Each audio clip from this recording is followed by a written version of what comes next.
आप देख रहे हैं न्यूज इंसाइडर के साथ प्रोग्राम स्पेशल रिपोर्ट, जिसमें दिन भर की अहम खबरें पहुंचाएंगे आप तक।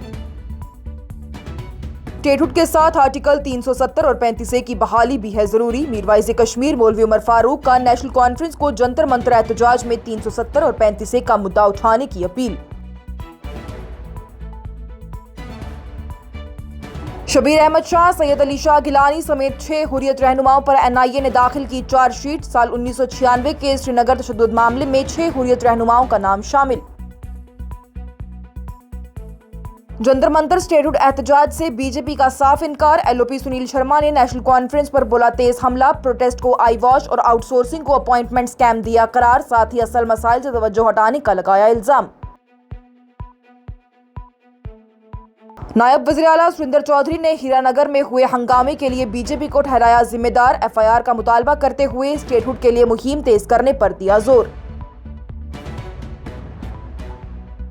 साल 2029 तक लागू हो सकता है one nation one election, committee का बड़ा दावा। कहा 99% स्टेक होल्डर्स ने वन नेशन वन इलेक्शन की हिमायत की। इस प्रोग्राम को आप तक पहुंचाने में हमारे साथ ताउन किया है ग्लोबल इनोवेशंस कंसल्टेंसी ने, जो कि तालीम के लिए वादी का भरोसेमंद ब्रांड है। स्टार हॉस्पिटल सनत नगर श्रीनगर ने, जहां दुनिया के बेहतरीन डॉक्टर्स हर मर्ज का शिफा बख्श इलाज करते हैं।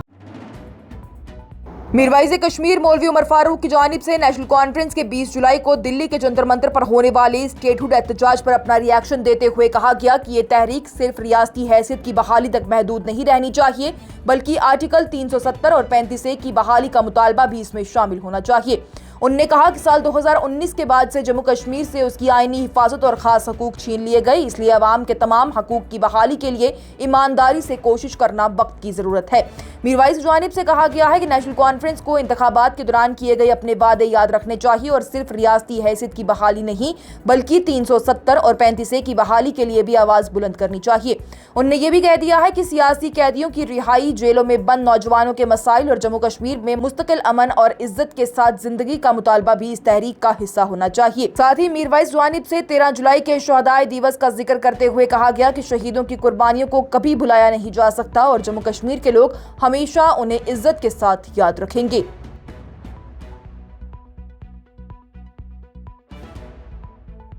नेशनल इन्वेस्टिगेशन एजेंसी यानी NIA ने साल 1996 के एक पुराने केस में हुर्रियत कॉन्फ्रेंस के 6 सीनियर रहनुमा के खिलाफ जम्मू की NIA स्पेशल कोर्ट में चार्जशीट दाखिल कर दी। इनमें शबीर अहमद शाह, सैयद अली शाह गिलानी, अब्दुल गनी लोन, मोहम्मद याकूब वकील, जावेद अहमद मीर और शकील अहमद बख्शी शामिल हैं। NIA के मुताबिक 17 जुलाई साल 1996 को श्रीनगर में एक मिलिटेंट के जनाजे के दौरान इन रहनुमाओं ने भीड़ की क़ियादत की और पुलिस के खिलाफ तशद्दुद को भड़का दिया। एजेंसी का यह भी दावा है कि जनाजे में मौजूद मुसल्लह अफराद ने पुलिस पर फायरिंग भी की, जबकि पथराव में कई पुलिस एहलकार जख्मी हुए और सरकारी गाड़ियों को भी नुकसान पहुंचा। NIA ने यह भी इल्जाम लगाया है कि इस दौरान हिंदुस्तान मुखालिफ और पाकिस्तान के हक में नारे भी लगे और लोगों को भड़काने वाली तकरीरें की गई। एजेंसी के मुताबिक ये सब एक पहले से तयशुदा साजिश का हिस्सा था। NIA ने यह भी बताया कि सैयद अली शाह गिलानी, अब्दुल गनी लोन और मोहम्मद याकूब वकील के इंतकाल की वजह से उनके खिलाफ कार्रवाई खत्म हो चुकी है, लेकिन इन्वेस्टिगेशन के मुताबिक उनका नाम साजिश में शामिल पाया गया। इस मामले में तहकीक अब भी जारी है।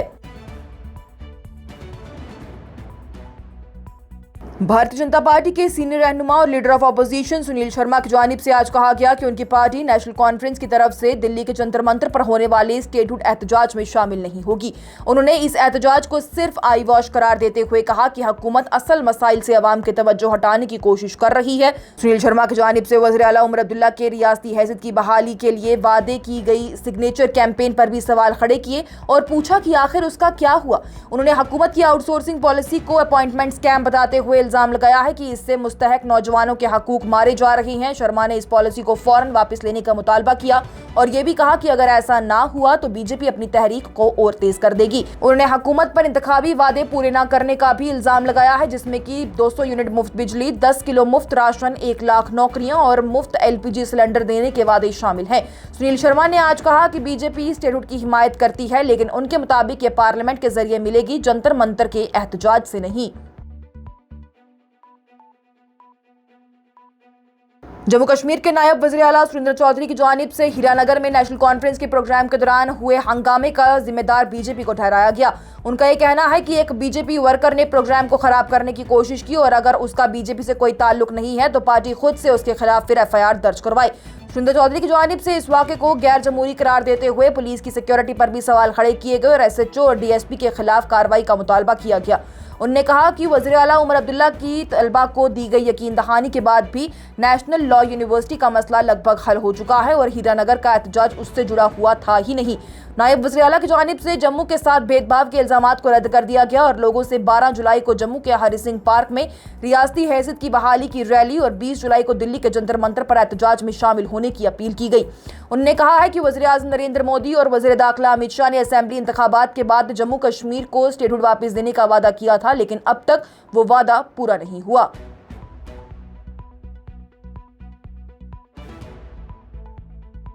और वन नेशन वन इलेक्शन से मुतल्लिक पार्लियामेंट की ज्वाइंट कमेटी ने कहा है कि उसकी कोशिश है कि ये निज़ाम साल 2029 के लोकसभा इंतखाबात तक पूरी तरह से लागू हो जाए। कमेटी के चेयरमैन पीपी चौधरी ने बताया है कि अब तक जिन सिविल सोसाइटी ग्रुप और एक्सपर्ट से मशवरा किया गया उनमें तकरीबन 99% ने इस तजवीज़ की हिमायत की। उनका ये भी कहना है कि बार बार के इंतखाबात होने की वजह से मुल्क को तकरीबन 7 लाख करोड़ रुपए का माशी नुकसान होता है, जबकि एक साथ इंतखाबात करवाने से इस नुकसान को कम किया जा सकता है। कमेटी मुख्तलिफ रियासतों का दौरा कर रही है और सियासी जमातों के साथ ऐसा तरीका-ए-कार तैयार करना चाहती है जो कि सबके लिए कबूल हो। पीपी चौधरी ने यह भी कहा है कि अगर कुछ रियासतें और उनकी हुकूमतें रजामंद हो जाएंगी तो साल 2029 से पहले भी उनके इंतखाबात का स्केड्यूल एक जैसा किया जा सकता है। उनके मुताबिक बार बार के इंतखाबात से हुकूमती काम और तालीम भी मुतासिर होती है, इसलिए ये एक अहम इंतखाबी इस्लाह है जो कि मुल्क की तरक्की में मददगार साबित होगा। आज की स्पेशल रिपोर्ट में इतना ही। दीजिए इजाजत। लेटेस्ट अपडेट्स के लिए देखते रहिए न्यूज़ इनसाइडर 24/7।